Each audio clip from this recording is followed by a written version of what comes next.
ओम शांति। 5/5/21 की वाणी है। मीठे बच्चे, श्रीमत पर चलकर सबको सुख दो, आसुरी मत पर दुख देते आए, अब सुख दो, सुख लो। प्रश्न: बुद्धिमान बच्चे किस राज को समझने के कारण ऊंच पद पाने का पुरुषार्थ करते हैं? उत्तर: वे समझते हैं कि ये दुख और सुख, हार और जीत का खेल है।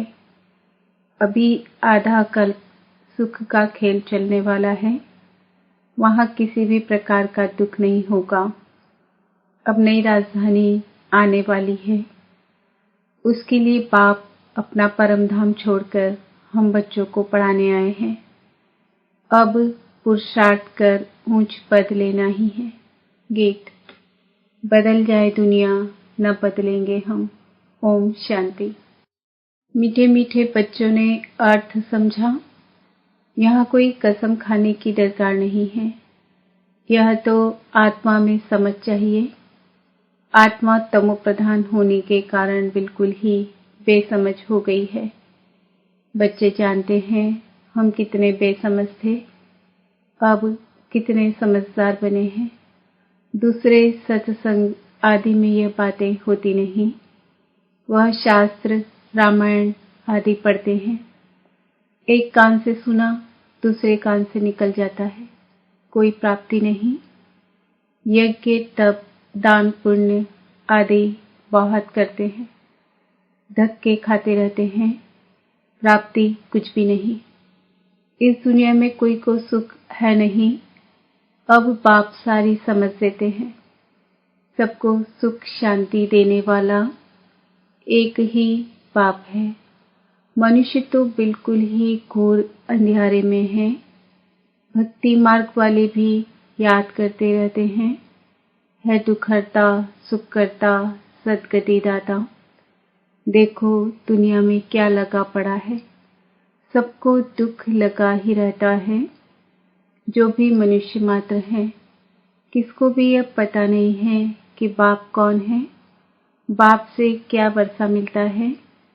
बेहद के बाप को जानते ही नहीं, धक्के खाते रहते हैं शांति के लिए। अब यह किसने कहा कि मन की शांति चाहिए? आत्मा कहती है।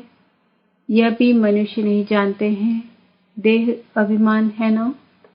साधु संत आदि सब दुखी हैं, सब शांति चाहते हैं। बीमारी आदि तो साधु संतों को भी होती है, एक्सीडेंट होते हैं। दुनिया में दुख के सिवाय और कुछ तो है नहीं। अभी तुम बुद्धिमान बने हो, बाप ने समझाया है। ड्रामा के अंदर नई दुनिया और पुरानी दुनिया, सुख और दुख का खेल बना हुआ है। बाप ने तुम्हारी बुद्धि का ताला खोला है और सब मनुष्य मात्र की बुद्धि को गोदरेज का ताला लगा हुआ है। बिल्कुल ही तमो प्रधान बुद्धि है।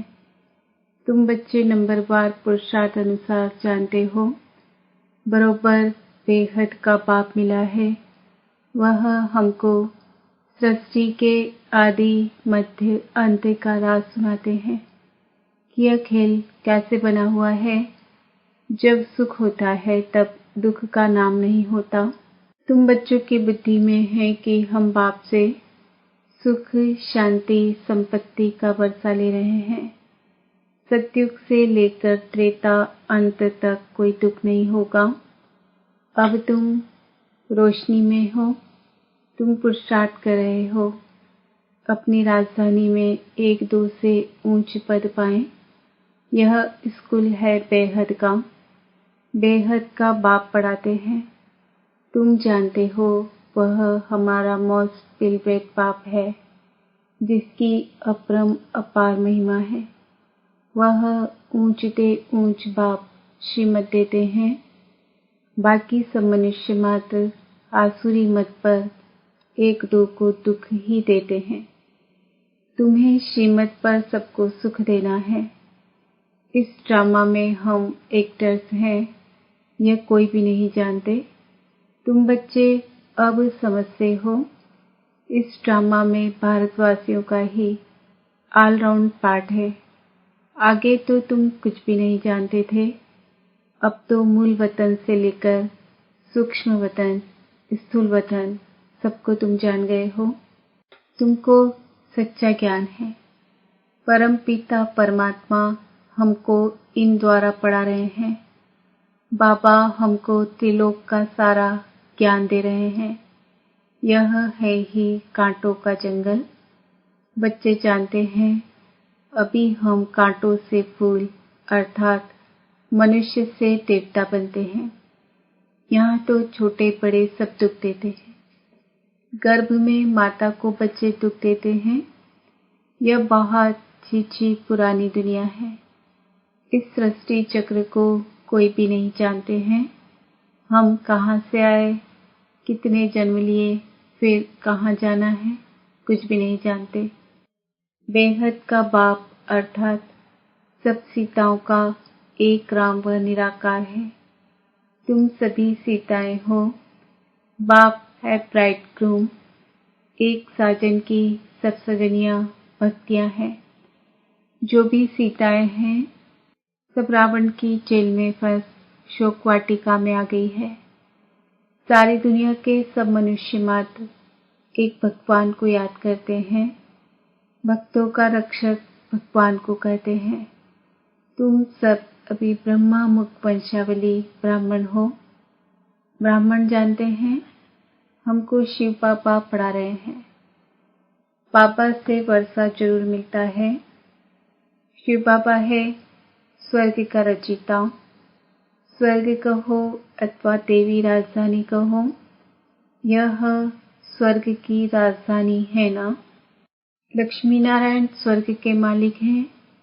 यह भी अभी तुम समझते हो। यहाँ जब सतयुग था तो लक्ष्मी नारायण का राज्य था।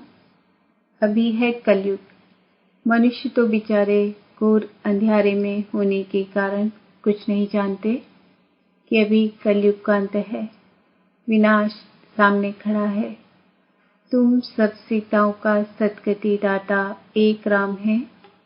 सीताएं सब दुर्गति में हैं, परंतु यह कोई समझते थोड़े ही हैं कि हम दुर्गति में हैं। अपने साहूकारी का ही नशा है। हमको इतने मकान हैं, इतना धन है, इतने महल है। किसको पता नहीं कि दुख की दुनिया अब बदलनी है। मौत सामने खड़ा है। सब मिट्टी में मिल जाना है। यह जो कुछ पुरानी दुनिया में देखते हो विनाश हो जाएगा। विनाश के लिए पूरी तैयारियां हो रही है। यह वही महाभारत लड़ाई है। वही गीता का भगवान है, परंतु बाप की बायोग्राफी में बच्चे का नाम डाल दिया है।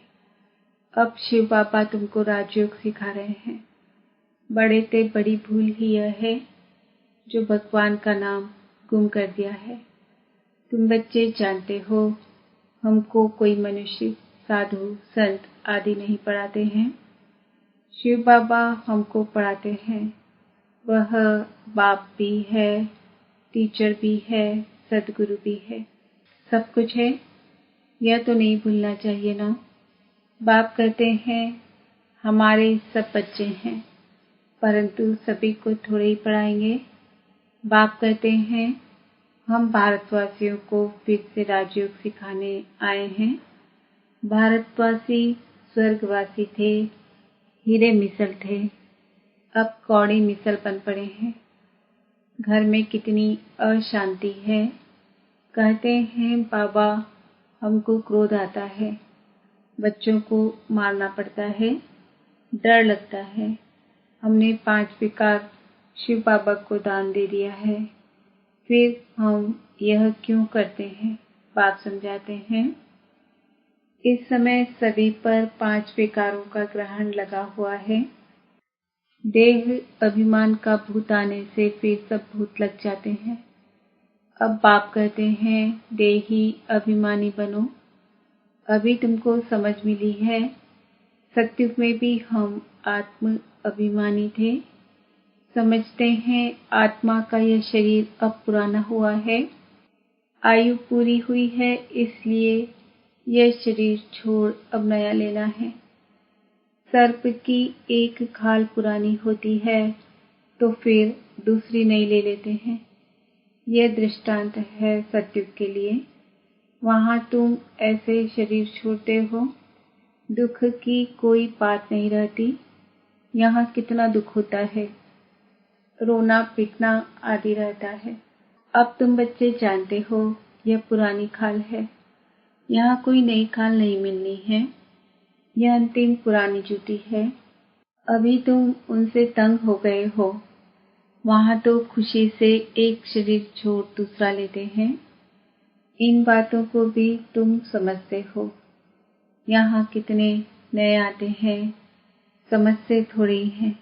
2-4 रोज यहाँ से समझ कर जाते हैं, फिर भूल जाते हैं।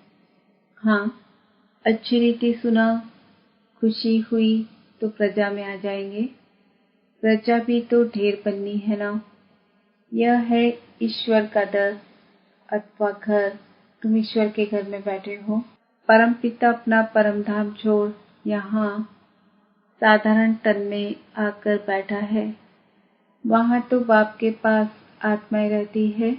यहाँ संगम पर बाबा खुद आया है पतितों को पावन बनाने। उनको शिव निराकार ही कहते हैं। निराकार बाबा को आत्माएं ओ गॉड फादर का पुकारती है। मनुष्य बिगड़ समझ के कह देते हैं ओ गॉड फादर। इन लक्ष्मी नारायण को भी यूरोपियन लोग भगवती भगवान कहते हैं। इन्हों को ऐसा किसने बनाया? इन देवताओं को कहते हैं आप सर्वगुण संपन्न 16 कला संपूर्ण हो। फिर खुद को क्या कहते हैं? यह नहीं जानते कि यह भी मनुष्य है। भारत में ही राज्य करके गए हैं। उनके आगे जाकर महिमा गाते हैं।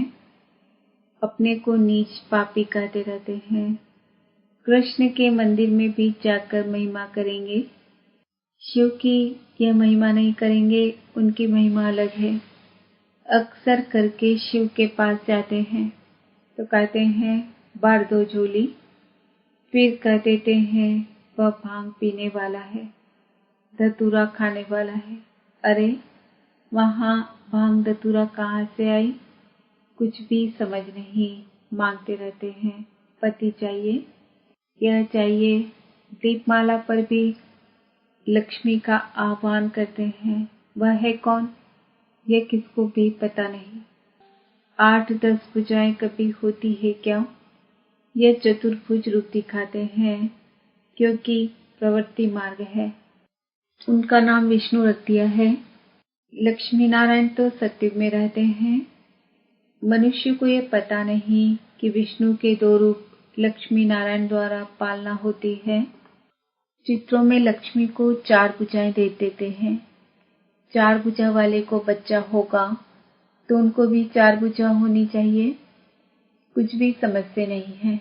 बाबा जब तक नहीं आए थे तो हम भी कुछ नहीं जानते थे। अभी सारे विश्व के आदि मध्य अंत को जान गए हैं।